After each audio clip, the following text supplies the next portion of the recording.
Why was it always the same look, that sideways smile, the slight narrowing of eyes, the assumption that she didn't belong here?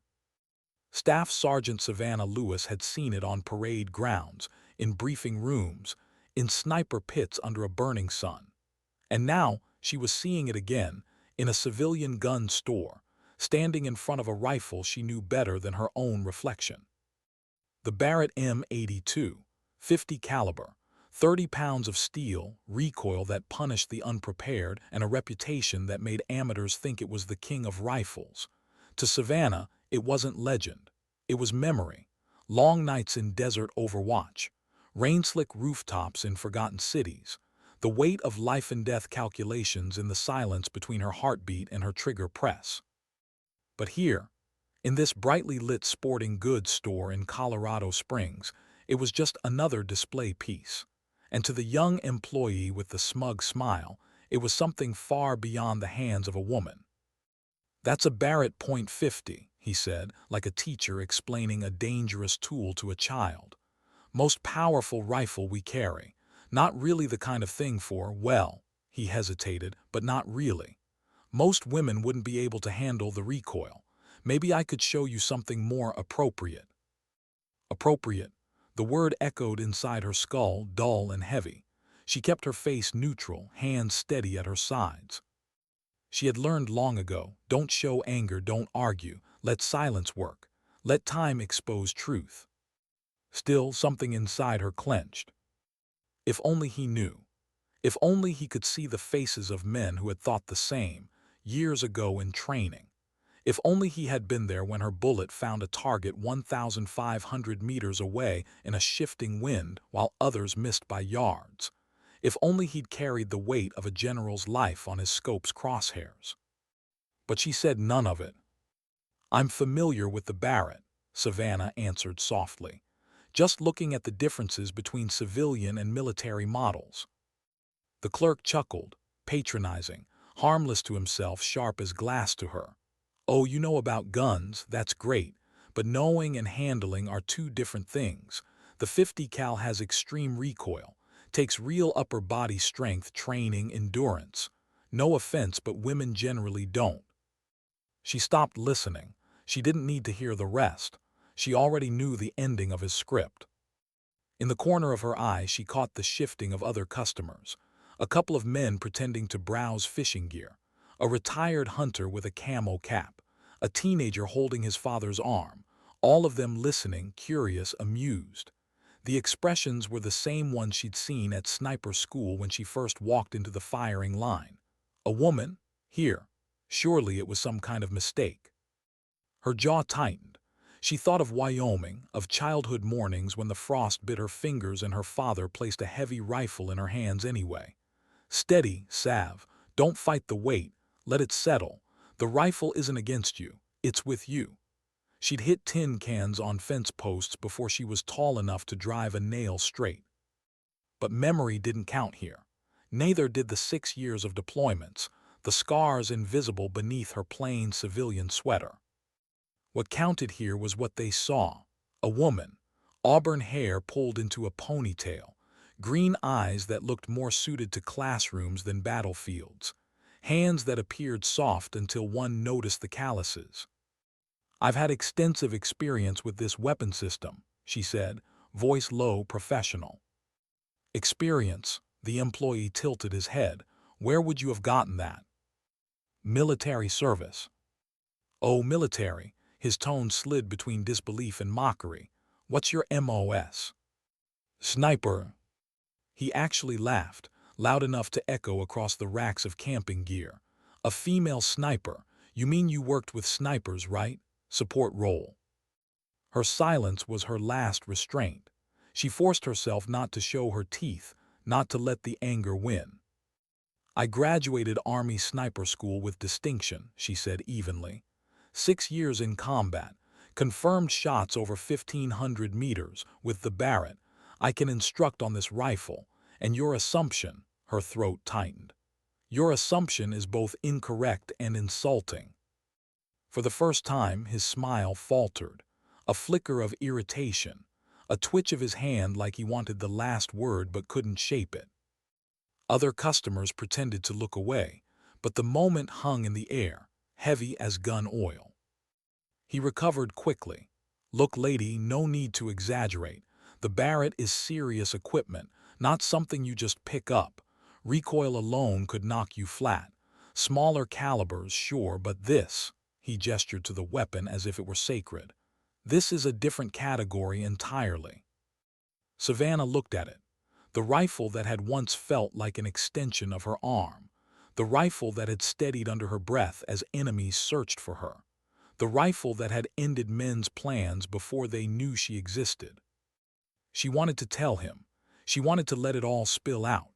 The desert winds, the impossible distances, the 4 times she had kept her general alive with one pull of a trigger. But she didn't. Because none of it would matter here. And then the store's glass doors opened. He walked in. 6'2", silver hair, broad shoulders, quiet authority that drew every eye without a single word. To most, he was just another retired officer in civilian clothes. To Savannah, he was something else entirely. Major General Robert Mitchell. Her commanding officer, her protector, the man she had protected in return across 3 years of darkness, mud, and fire. He was supposed to be just meeting her for coffee, but fate had written him into this moment, this store, this conversation. He caught the last words of the clerk, knock you flat, different category entirely. His step slowed, his eyes hardened. The shift in the air was instant. Authority doesn't need an introduction, it announces itself. "Excuse me," Mitchell said, his voice carrying the weight of decades.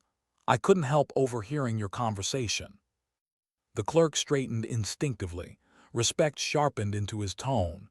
"Yes, sir, I was just explaining to this customer." "That Staff Sergeant Lewis," Mitchell cut in, "possesses that capability in exceptional measure. I should know. She served as my personal sniper for 3 years. Saved my life more times than I can count. Made shots with this rifle I would have called impossible until I saw them with my own eyes." Silence. Absolute silence. Every head in the store turned. Customers froze. The young clerk's face went pale, then red. His mouth opened, closed. You're a general," he stammered. "Major General Robert Mitchell, United States Army Special Operations Command." His voice was calm, but it carried like thunder. "And this woman," he pointed at Savannah, "is one of the finest snipers I have ever worked with. Your assumption about her capability is not only insulting, it is factually wrong." The boy looked like he wanted to sink through the floor. I apologize, Sergeant. I made assumptions. I'm sorry." Savannah stood frozen, caught between gratitude and embarrassment. She didn't want the spotlight. She didn't want the vindication to come this way. What she wanted, what she had always wanted, was to simply exist without proving herself every time. "It's not necessary, sir," she murmured. "Actually, Lewis," Mitchell replied firmly, "it is necessary. This kind of prejudice is what keeps talented soldiers from being recognized. You've earned the right to be respected. You shouldn't have to keep proving it." His words hit her harder than any recoil, because he was right, and yet she was so tired of this fight. The clerk mumbled again, something about being sorry about assumptions. Customers whispered. Some nodded, chastened. Others avoided her gaze. Savannah wanted to leave, wanted to breathe. She followed Mitchell out of the store, into the open air. Her chest tightened as she walked beside him, the humiliation still raw beneath her ribs. "I appreciate you standing up for me, sir," she said finally. "But you know, I've been dealing with that my whole career. It's exhausting, always having to prove that I can do what men are simply assumed to do." Mitchell's jaw flexed, his eyes softened. "I know, Lewis, and it shouldn't be that way, but your record speaks for itself. Anyone who doubts you is blind to truth." She gave a tired smile, barely there. "Funny thing is, sir, sometimes it feels like no matter how many shots I make, I'll always be standing in front of another Barrett in another store, explaining myself to someone who'll never believe it. Then don't explain, Mitchell said quietly. Just act. Results speak. You've already proven everything that matters. The words lingered in her chest like a steady heartbeat. But neither of them knew what the next hour would bring. Neither knew that a phone call was waiting to change everything. That this day, which had begun with condescension, would end with history. And Savannah Lewis, the sniper nobody believed, was about to face the fight of her life. Why did coffee with an old commander feel more like a return to family than a casual meeting? Maybe because war forged bonds that no civilian conversation could touch.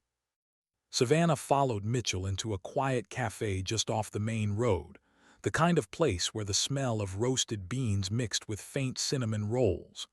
Civilian chatter buzzed in the background, weekend plans, laughter, the clink of cups. A world away from sand, steel, and rifles.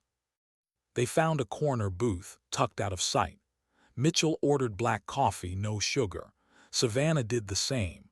Neither needed flavor, only warmth, something steady in their hands while memories pressed against them. For a few long moments they didn't speak, just silence, comfortable but heavy. Mitchell broke it first. You know, he said, swirling his cup, I miss it, the field, the uncertainty, the clarity. Clarity, Savannah tilted her head. He nodded. In combat, decisions are immediate. You make the call, you live with it. No politics, no endless paperwork, no committees. Just men and women counting on you to do the right thing. She understood too well, and now. Now I sign forms, approve logistics, sit in offices while others fight. It's important, he admitted, but it isn't the same. Savannah stared at the steam rising from her cup. She remembered those nights, those impossible distances where she had breath for him, where she had known his safety depended on her fingers' stillness. She missed it too, and hated that she missed it. I miss working with you, sir, she said quietly. This new unit is professional, but it's not the same. You trusted me completely. That kind of working relationship, it's rare. Mitchell smiled. Lewis, I trusted you because you earned it, every time. 3 years of operations and you never let me down, not once. That's not just trust, that's proof. Her throat tightened. Proof. She lived her whole career chasing it, giving it, demanding it. Proof she was enough. Proof she was more than what they saw. Her phone buzzed. No, not hers, Mitchell. He glanced at the screen. His expression shifted like the weather turning. Relaxed warmth drained into steel focus. Savannah knew that look. It meant something had gone wrong, very wrong. What is it? She asked. Mitchell didn't answer right away. He read. His eyes narrowed, his jaw locked. Then he looked up. Lewis, he said, voice clipped, there's a major incident at Fort Carson. Reports of multiple casualties, possible active shooter. Details are thin, but it's serious. They're recalling all available personnel. Her chest went tight, coffee forgotten. Civilian chatter faded into nothing. How bad? She asked. Bad enough they're calling me in immediately. His hand tightened around the phone. You're on pass. You're not required to respond. Your unit's not even here. This isn't your fight today. Savannah felt her pulse quicken, adrenaline waking her muscles. A sensation she knew too well, the body preparing for battle. With respect, sir, she said, already knowing her answer. If there's an active threat and you're going in, I'm going with you. Mitchell hesitated. He knew what she meant, knew she wasn't bluffing. You're not under orders, Lewis. This is my responsibility, not yours. 3 years, she said, her voice steady but sharp. 3 years you trusted me to watch your back. That doesn't stop because of reassignment. You taught me never to abandon my post. My post was you. Silence. His eyes searched hers, measuring resolve. He found no hesitation, only steel. At last he nodded. All right, let's move. They left the cafe at a near run, weaving through startled customers, out into the street where Mitchell's sedan waited. Civilians might have thought it strange, 2 people, one older, one younger, moving with such controlled urgency. But anyone who'd served would have recognized it. Soldiers don't walk when duty calls. They run. Mitchell slid into the driver's seat, Savannah in the passenger. The vehicle roared to life, pulling into traffic. On the dash, his secure radio came alive with coded chatter. Savannah listened, words coming in bursts, clipped military shorthand. But what she caught made her blood run cold. This wasn't random. This wasn't a lone gunman. A coordinated assault, multiple shooters. They had breached Fort Carson's security perimeter. Jesus, Mitchell muttered, his hands tightened on the wheel. This isn't just an incident, it's an attack. How many? Savannah asked. Reports say 12. Armed, organized, entrenched around headquarters. Headquarters, senior officers, staff, leadership, the brain of the base. She did the calculation in her mind automatically, the sniper's instinct for strategy kicking in. If they wanted maximum impact, they wouldn't just fire blindly. They would hold choke points, create kill zones, pin security down, bleed them, drag the fight out. Sir, she said, her voice low, they'll have defensive positions. Predictable approach vectors will be covered. Security forces walking into it, they'll get shredded. Mitchell nodded grimly. Exactly. For a moment, silence. Only the hum of the engine, the tension in the air. Savannah's hands itched, empty, useless without her rifle. If I had my Barrett, she muttered, almost to herself, I could break their hold, take them out one by one, open lanes for our forces. Mitchell glanced at her. Your rifle's in your unit's armory, 3 hours away. Her jaw clenched. 3 hours might as well be a lifetime. Soldiers were bleeding now. The car sped down the highway, trees blurring past.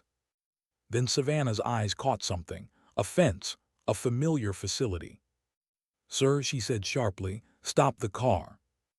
Mitchell reacted without question, pulling over to the side of the road. What did you see? She pointed. Beyond the fence, a Colorado National Guard installation, smaller than Fort Carson but stocked, equipped. They'll have long-range systems, reconnaissance units, maybe M107s. Her voice sharpened. If I get one, I can set up Overwatch, 800 meters, maybe less. I'll have line of sight on headquarters. Mitchell followed her gaze, calculating. He knew she was right. You're not authorized to access guard equipment, he warned. You're not even on official orders right now. Her eyes flashed. And 20 soldiers are dead or dying while we argue about protocol. He stared at her, the quiet woman he had trusted for years, the one who had kept him alive with impossible shots. She leaned closer. Sir, you know I can do this. Give me a rifle, give me a vantage point, and I'll end this. For a long moment he didn't answer. Then the decision, sharp, heavy, final, fell into place. All right, Lewis, he said. We do it your way, and if it goes wrong, I'll take the responsibility. Her heart pounded, not with fear, with clarity, the kind of clarity she had missed. They pulled into the guard facility. Soldiers at the gate froze at the sight of Mitchell's ID, his urgency. He didn't need to explain much. His rank, his tone, and the emergency unfolding just beyond the fence were enough. Within minutes, Savannah was climbing the stairs of a 5-story administrative building. Her hands carried something that felt like coming home, a Barrett M107, 50 caliber, and a case of match-grade ammunition. On the roof, she settled in. The city stretched around her, the base visible across the distance. Smoke already curled into the sky from headquarters. The sound of distant gunfire cracked like thunder. She set the bipod down, adjusted the scope, drew in a breath. Through her glass, the battlefield came alive. 12 attackers, entrenched positions, superior firepower pinning security forces who clawed for cover. She keyed the radio Mitchell had given her. Her voice was calm, flat, ready. Overwatch in position, she said. Visual on 12 hostiles, request clearance to engage. Mitchell's voice came back, steady as stone. Overwatch, you are cleared hot. Priority targets are those suppressing security forces. She exhaled, the crosshairs steadied. Understood, beginning engagement. And as her finger tightened on the trigger, Savannah Lewis, the sniper nobody believed in, was about to show them all. How many lives could change in the space of one heartbeat? Savannah exhaled slowly, the weight of the Barrett pressing into her shoulder. Through the scope, the world narrowed, distance collapsing into a clear field of vision. Her first target, a machine gunner posted on the northern approach. He was sweeping suppressive fire across the open lane where base security forces tried to move, pinning them like insects. Her crosshairs rested just above the man's chest. 847 meters, crosswind from left to right. Mirage in the glass told her the heat was shifting the picture. She corrected for drift. Her finger took up slack on the trigger. Not a pull, a press. Steady, deliberate, the way she'd been taught as a girl on her father's ranch. The Barrett roared. The recoil slammed into her shoulder, bone and muscle bracing. She absorbed it, rolled with it, stayed steady. Through the scope she saw it. The machine gunner jerked, collapsed. His weapon fell silent. Overwatch, she whispered into the radio. Hostile position neutralized. Static, then Mitchell's voice, calm, steady. Bravo team advancing, keep them open. She was already moving her sights. Second target, two-story window on the east wing. A shooter with a scoped rifle, cutting down any soldier who tried to move across the open ground. He leaned out to adjust his aim. Savannah adjusted elevation, accounted for glass distortion. Another shot, another roar. The window shattered, the man disappeared from her sightline. The silence on that side of the building was immediate. She barely heard the chaos below. For her, the fight was reduced to glass, wind, breath, and steel. She found a third, behind sandbags near the south entrance. A team leader by the way he gestured, directing others. Dangerous not just because of his rifle, but because of his influence. Her scope settled, time slowed. A memory surfaced, her first deployment. A similar shot, a man with a radio calling out commands that brought death closer. She hesitated then, wondered if she could take a life so far away, unseen. The doubt had almost cost soldiers their lives. Not this time. She pressed, the Barrett thundered. The man fell backward, his hand still half raised, as if the command froze in air. Overwatch target 3 down, she said. Voices on the net confirmed. South entrance clearing, moving. The battle shifted, slowly but unmistakably. Every shot she made opened a lane. Every threat she erased gave breathing room to those fighting closer. And yet, each pull of the trigger pressed heavier on her chest. 12 enemies. That's what intelligence estimated. Each one a man with breath, thought, and purpose. She didn't know their names, their faces beyond the scope. To her, they were silhouettes. To someone else, they were fathers, sons, brothers. Her finger didn't falter, but her mind whispered questions she couldn't silence. What choices had brought them here? What hatred or desperation? Did they believe in something, or had they been used as tools? Her training told her not to ask. Snipers don't ask, snipers do. But Savannah was more than training. She was human, and humanity weighed heavier than any rifle. She found the fourth, a figure darting from cover to cover, trying to reposition a belt-fed weapon. She tracked him, waited for the pause, then pressed. The round hit before he reached his new perch. Security forces surged forward immediately, their movements quicker now, confidence growing. She could hear their voices, the fire in their tone. "Keep pushing," someone shouted over the net. "Overwatch has us covered." It wasn't just bullets she was firing, it was hope. She shifted, scanning. Her eye caught a flicker of movement on the rooftop of the headquarters building itself. Another sniper, this one steady, waiting for his chance. His barrel swept toward a squad advancing cautiously. Her chest tightened. She knew this dance. Two snipers, staring at each other across glass and steel. He hadn't spotted her yet, but he would. Savannah slowed her breathing. She remembered the endless drills, the instructors' sharp commands, the way time had become elastic when she looked downrange. 1 steady, 2 breath, 3. The Barrett cracked. Through the scope, she saw him collapse across his weapon, sliding out of sight. Her stomach twisted. She hated sniper duels. They were too close to seeing herself on the other end of the glass. "Overwatch, rooftop threat eliminated," she said, voice low. Mitchell's voice came back, softer now. "Copy, Lewis, that one mattered." She swallowed. They all matter. Minutes blurred into one another, shot after shot, each one deliberate, calculated, lethal. A man behind a parked vehicle spraying fire at advancing troops. Gone. Another leaning from a shattered doorway. Gone. A runner attempting to resupply ammunition. Gone.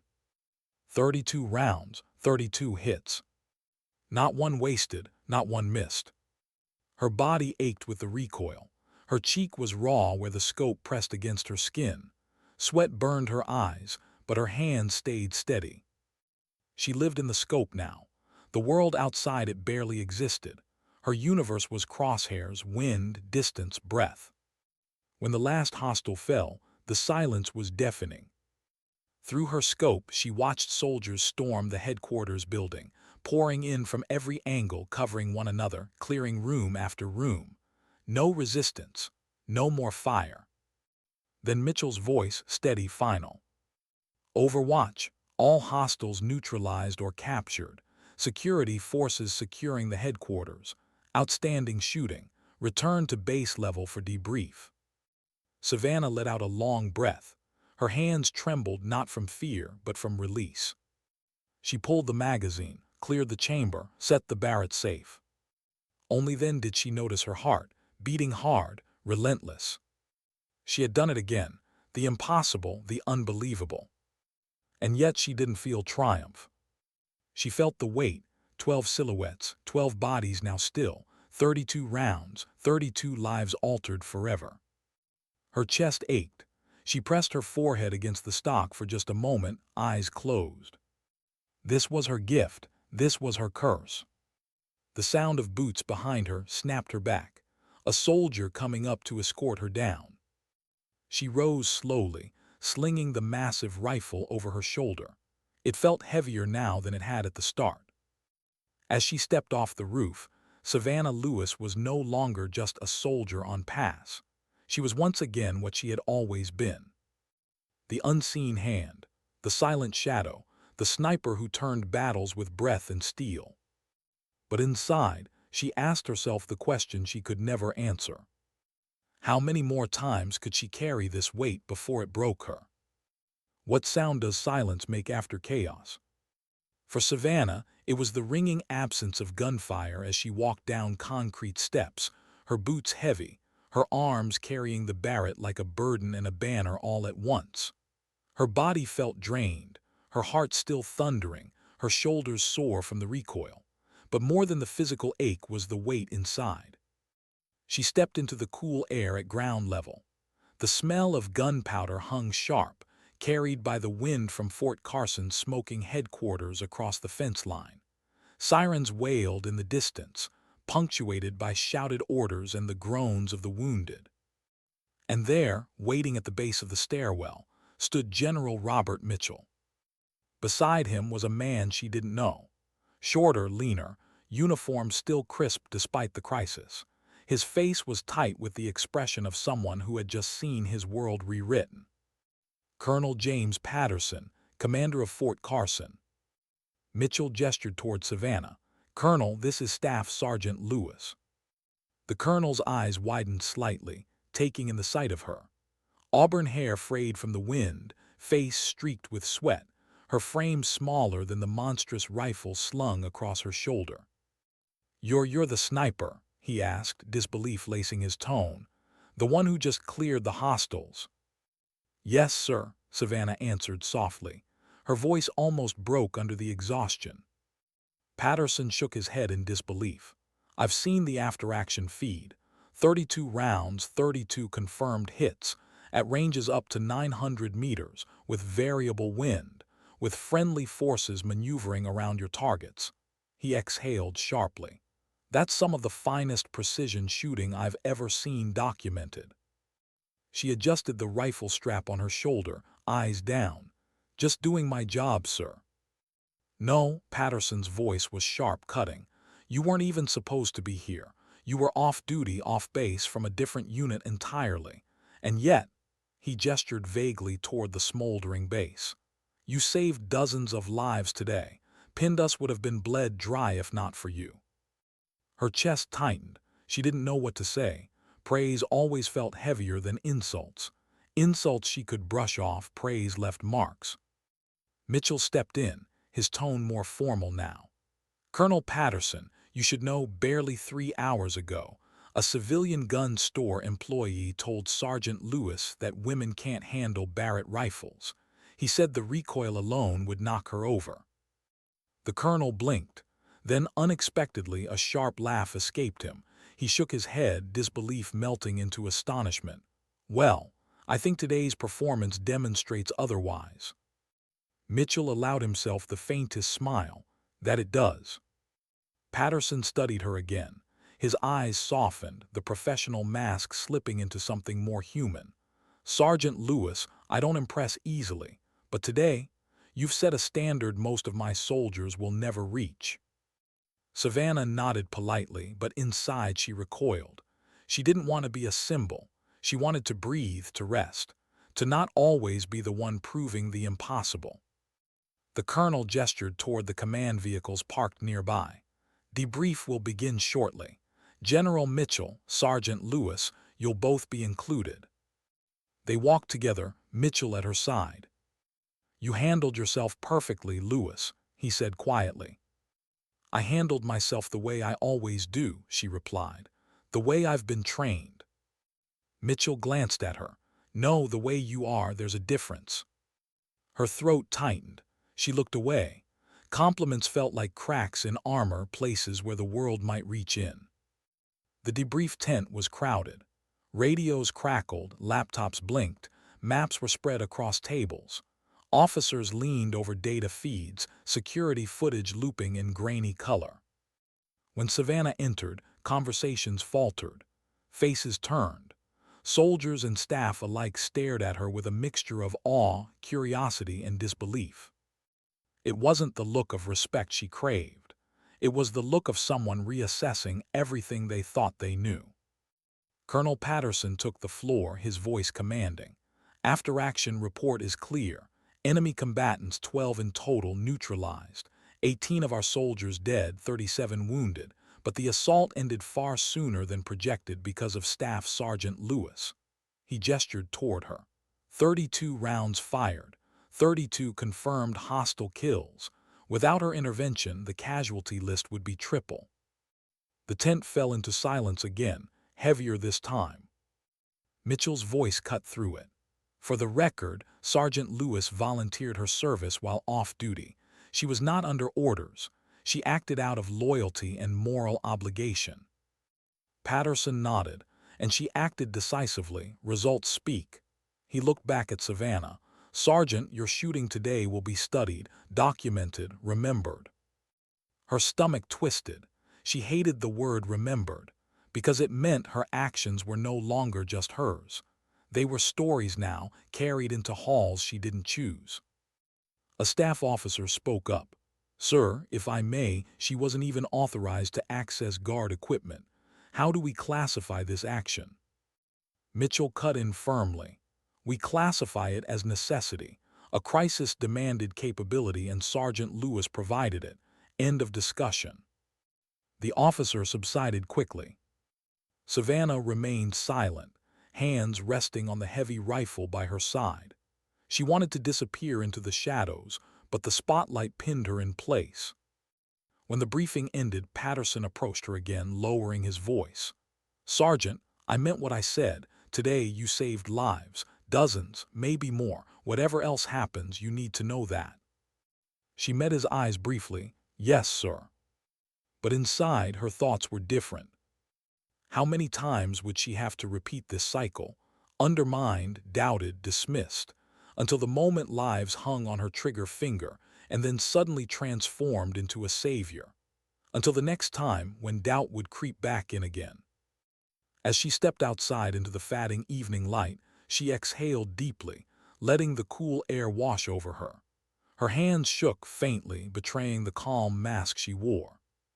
Mitchell stood beside her once more, quiet, his presence steady as a mountain. "You all right?" he asked. She considered the question. The honest answer would have been no. She wasn't all right. She was tired. She was angry. She was grateful, yes, but also hollow. Instead, she said, "I will be." He studied her face for a moment, then nodded. He didn't press. He never had. Together, they watched the base in the distance, smoke curling against the sky. Savannah felt the ache in her chest, the weight of every life she had just taken. She didn't regret it. Regret had no place in survival. But the toll was real. Each round fired etched itself deeper into her. And yet beneath the weight, a different thought stirred. Today they had said again she couldn't, she shouldn't, she wasn't enough. And today again she had proven them wrong. But how many more times would she have to? What happens after the gunfire stops? For Savannah, it wasn't peace. It was paperwork, interviews, endless questions from investigators who wanted every angle, every calculation, every ounce of detail about the shots she fired. She answered with the same precision she'd shown on the rooftop: wind drift, range, ammunition type, target position. She spoke calmly, matter-of-factly, as though describing weather. But inside, every detail pulled her back into the scope, back into the moment when lives ended under her crosshairs. The investigation stretched into days. The attackers were confirmed as members of a domestic extremist cell, trained, coordinated, heavily armed. Their intention had been surgical: decapitate Fort Carson's leadership, cripple response capability, send shockwaves through the military community. And they nearly succeeded. Until one woman on a rooftop changed everything. Colonel Patterson's after-action summary was blunt. Without Sergeant Lewis, casualty estimates would have at least doubled, possibly tripled. Security forces were pinned. Overwatch eliminated critical threats with absolute precision. She directly enabled the counterattack that secured headquarters. But even as her actions were documented in military reports, something else stirred outside the wire. The gun store. The story spread fast, whispered through channels, picked up by investigators who pieced together Savannah's day. Witnesses at the store confirmed it. Yes, the employee had told her women couldn't handle the Barrett. Yes, he'd laughed at her claim of being a sniper. Yes, moments later, a general had arrived and corrected him publicly. And then, only hours after leaving that store, she had proven with her rifle in front of an entire base that the words spoken there were not just wrong, but dangerously wrong. When investigators questioned the employee, he could barely speak. Mortified, ashamed, his face pale as he admitted to dismissing her. His words, once smug, now rang like an indictment of every assumption made about soldiers like Savannah. The corporate office of the chain released a statement within days. "We regret the treatment Sergeant Lewis experienced at one of our locations. We recognize the importance of respecting all veterans and service members, regardless of gender. We are implementing new employee training to ensure such incidents do not happen again." It was neat, polished, forgettable. But the irony was unforgettable. A young clerk told a woman she couldn't handle a Barrett. Hours later, that same woman handled it with such mastery that she altered the course of a battle. When Savannah heard about the statement, she didn't smile. She didn't gloat. She just shook her head. "I've heard apologies before," she told Mitchell quietly. "They only come after the fact, after you've proven it, never before." He didn't argue. He knew she was right. Colonel Patterson, however, was less restrained. Speaking to military media, he was blunt. What ended the Fort Carson attack wasn't my tactical response teams, wasn't the armored units, wasn't the air support. It was one sniper, a female sniper who wasn't even supposed to be on duty. Anyone who underestimates her is making a serious mistake. Mitchell echoed him in his own way. Staff Sergeant Lewis faced two judgments in the same day. In the morning, she was told she couldn't handle a Barrett. In the afternoon, she used that rifle to save dozens of lives. The lesson is simple. Never assume you know someone's capabilities based on appearance or gender. The story spread further, first across bases, then across forums, then into classrooms. For Savannah, it was strange. She hadn't fought for recognition. She had fought because men were dying, because Mitchell had looked at her and trusted her, because her body remembered the rhythm of Overwatch better than it remembered peace. But now she was a headline, a case study, a symbol. And she hated symbols. In her quarters days later, she sat on the edge of the bunk, staring at her hands. Calloused, rough, scarred from years of rifles and deployments. She whispered into the silence as if to the ghosts that followed her, "They only believe me after the bodies fall. What kind of proof is that?" The answer was only the hum of the base outside, engines starting, boots moving, life resuming. Mitchell found her later, leaning against the doorway. He studied her, reading the weight in her eyes. "You've changed things, Lewis," he said softly. She shook her head. "No, sir, I did what I always do. They're the ones changing their tune because of it." He stepped closer. "That's what change looks like, one undeniable moment at a time." Her throat tightened. She didn't want to cry. She hated the thought of tears staining a day that should be remembered for strength. So instead, she asked, "And what happens tomorrow, the next time, when someone else tells me I can't do what I've already done 100 times?" Mitchell didn't answer right away. His silence was long, heavy, thoughtful. Then he said, "Then you do it again, and again, until the world stops doubting." She wanted to argue, to scream that it wasn't fair, that she shouldn't have to prove herself forever, that her record was already enough. But she didn't. She just lowered her gaze, breathing slowly, letting his words settle like dust. Outside, the investigation continued. Reports were filed, debriefs compiled, medals discussed. But in her chest, there was no medal, no ribbon, no validation strong enough to ease the truth she carried.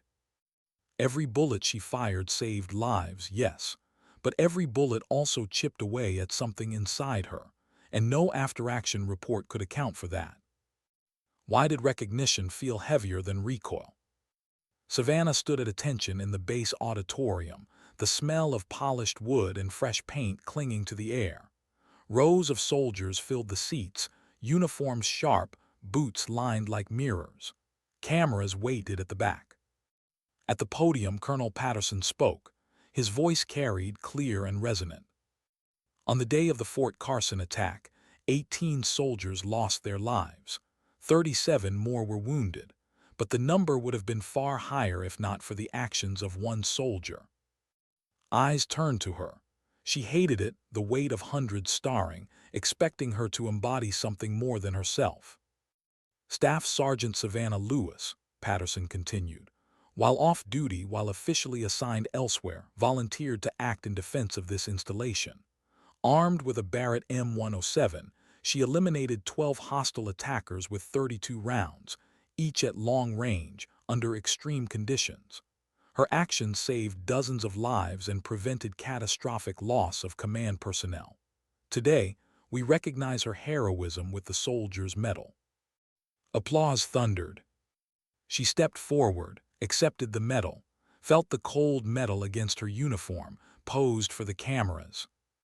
And yet inside she felt only the ache, not pride, not triumph, just the echo of each shot she had fired, each life she had taken. When the ceremony ended, soldiers approached her.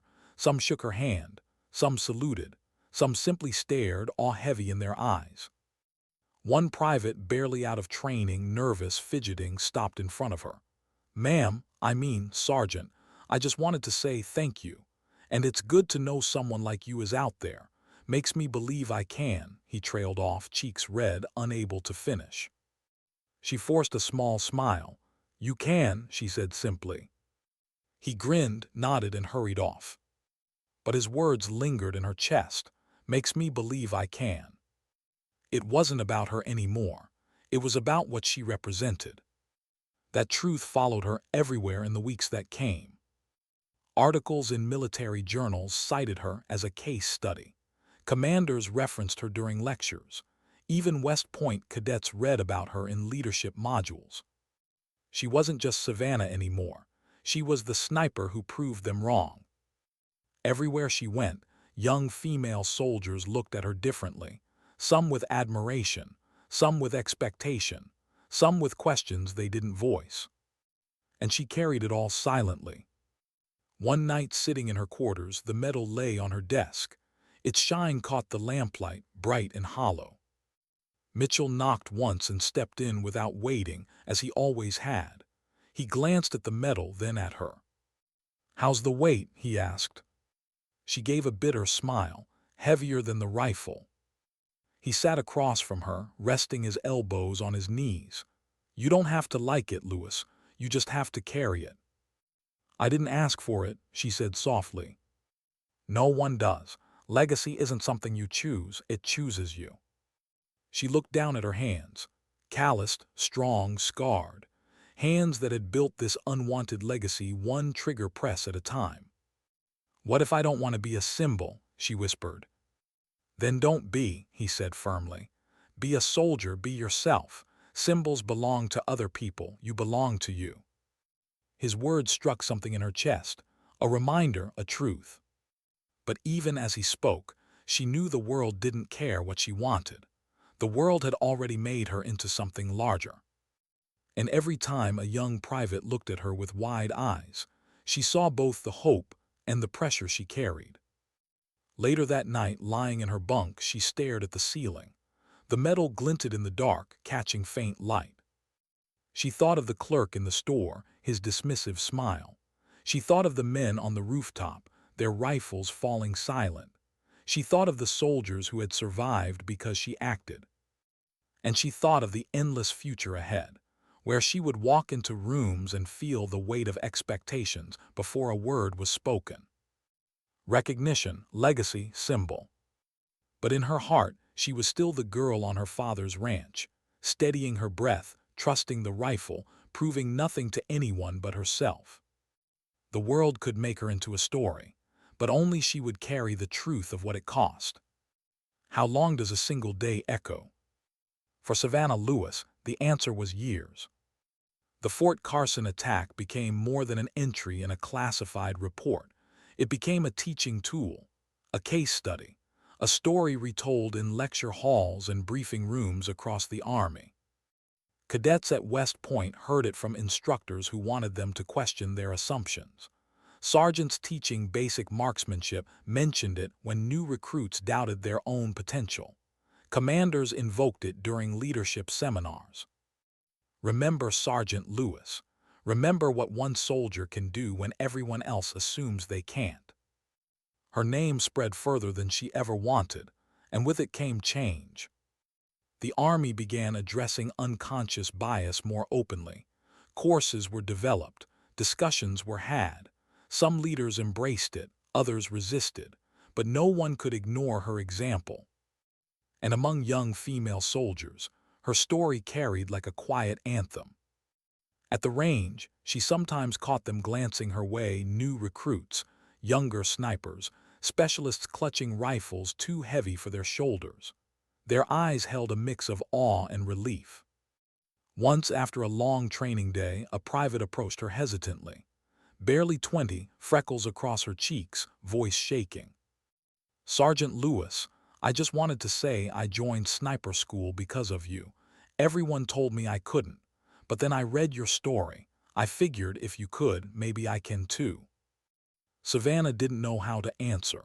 She wanted to tell the girl that the path ahead wasn't easy, that recognition came only after battles too heavy to carry. But she couldn't crush the spark in the private's eyes. So she placed a hand on her shoulder and said, Then prove them wrong. Not for them, for you. The girl nodded, eyes shining. Moments like that repeated, too often for Savannah to brush off, too often for her to pretend her story was just another entry in the Army's long history. And yet, the recognition never felt like victory. Because when she lay awake at night, she didn't remember applause or speeches. She remembered the sightlines through her scope, the way men crumpled, the weight of 32 shots that had saved dozens of lives by ending a dozen others. She carried both sides of that ledger always. Mitchell saw it in her. Even after his own retirement, he stayed close, checking in, sharing coffee when their paths crossed. One evening, years later, they sat together outside a quiet cafe near Fort Bragg. Mitchell's hair had gone whiter, his face lined deeper. Savannah's eyes were harder now, seasoned by deployments and the endless grind of expectation. "You know what I think," Mitchell said, staring at the fading light. "What's that, sir?" she asked, though he hadn't been her commanding officer in years. "I think you're still trying to carry both halves of that day, the lives you saved and the lives you ended. You keep weighing them against each other, but that's not your burden." She sipped her coffee, silent. He continued, "It was my command, my decision to let you take that rifle. If there's a weight, it's mine." Her jaw tightened. "With respect, sir, you didn't pull the trigger. I did, 32 times. And 32 times, you changed the fate of soldiers who would have died otherwise. That's what you carry." She didn't answer. She couldn't, because both truths lived inside her. Neither erased the other. Mitchell leaned back, sighing. "You've become something bigger than yourself, Lewis. I know you didn't ask for it. But sometimes that's what happens when you do what others can't. Or won't." His words lingered. She wanted to reject them, but she couldn't. Because she'd seen it herself. In the eyes of those young privates. In the hesitant smiles of women stepping into roles once closed. In the way officers spoke differently now, catching themselves before underestimating someone. Her story wasn't hers anymore. It belonged to all of them. And yet in the quiet of her quarters, medals tucked away, uniforms hanging in perfect order, she sometimes whispered into the dark, "But what about me? What do I get to be if not just a soldier?" The walls never answered. Time pressed on, assignments shifted, promotions came, her reputation grew. But her loneliness did too, because being exceptional meant standing apart. Being remembered for one day meant being defined by it forever. Everywhere she went, she was Savannah Lewis, the sniper who proved them wrong. Not Savannah the woman, the friend, the daughter, the person. And as the years stretched on, she wondered if maybe that was her fate. To be remembered not for living, but for one moment in time when a rifle spoke louder than prejudice. Why was it always at the beginning and the end that the truth mattered most? Savannah stood behind a simple podium in a hall filled with young cadets. The banners of West Point hung above them, history breathing down from every corner. Rows of faces, sharp, hungry, skeptical, waited for her to speak. She was no longer the 20-something sergeant with auburn hair pulled into a ponytail. Now her hair carried streaks of silver. The rank on her shoulder read lieutenant colonel. Her voice carried the weight of decades. But the eyes were the same, quiet green, watchful. She looked across the sea of uniforms at the next generation. Some would rise high, some would fall young, and all of them, she knew, carried hidden doubts about who belonged where. She began softly. "When I was 28, I walked into a gun store in Colorado Springs." Murmurs flickered. Some cadets already knew the story. Most had read about her in case studies, but hearing it from her own lips froze them in their seats. "I was looking at a Barrett 50 caliber rifle," she continued. "The same system I'd used overseas. I knew every ounce of its recoil, every click of its scope, every whisper of wind it needed. And a young man behind the counter looked at me and said, 'Women can't handle that rifle.'" The hall was silent. He laughed when I told him I was a sniper, laughed when I told him I'd used it in combat. In his mind, the rifle weighed more than I did, and the truth of my experience meant nothing compared to the weight of his assumption. She paused, letting the silence stretch. 3 hours later, I was on a rooftop with that rifle. 12 attackers had breached Fort Carson. They pinned our forces, killed our soldiers, threatened our command. And I used the Barrett, the rifle I was told I couldn't handle, to make 32 shots. Each one mattered. Each one saved lives. She swallowed, the memory pressing heavy on her chest even now. 18 of our soldiers died that day. 37 were wounded. But without those 32 shots, without that rifle, without the trust of a commander who believed me when no one else did, it would have been far worse. Her words settled like stones. Cadets shifted in their seats. Some stared at her with wide eyes, others with lowered brows, thoughtful. She leaned closer to the podium. I tell you this not to celebrate myself. I tell you this because the gun store employee wasn't unique. He was just the loudest voice of something I'd heard my entire career. You can't. You shouldn't. You won't. Her gaze swept the hall. Assumptions are easy. They take no effort. Belief takes proof. And too often, people like me had to carry the burden of proving ourselves again and again and again. That burden is heavy, heavier than recoil, heavier than metals. She exhaled. And the truth is this: his assumption cost him nothing. But in combat, assumptions cost lives. At Fort Carson, if my general had listened to doubt instead of ability, more soldiers would have died. Assumptions kill. Capability saves. The hall was still. Cadets leaned forward now, their earlier skepticism softened. She looked down for a moment, then back up. Her voice lowered, intimate, like a confession. I carry both halves of that day, the lives I saved and the lives I ended. 32 silhouettes etched into my memory. That's the part they don't put in the articles. That's the part medals don't account for. Her throat tightened, but she pressed on. You will all face moments when you must decide. Do you listen to assumption or to capability? To prejudice or to performance? To what someone looks like or what they can do? Choose wrong and soldiers will pay the price. Choose right and maybe, just maybe, they'll come home. Silence again, not empty, heavy. She straightened. I was told women couldn't handle Barrett rifles. I didn't argue. I didn't shout. I didn't try to change his mind. Because dignity doesn't always speak. It acts. And that day it acted 32 times.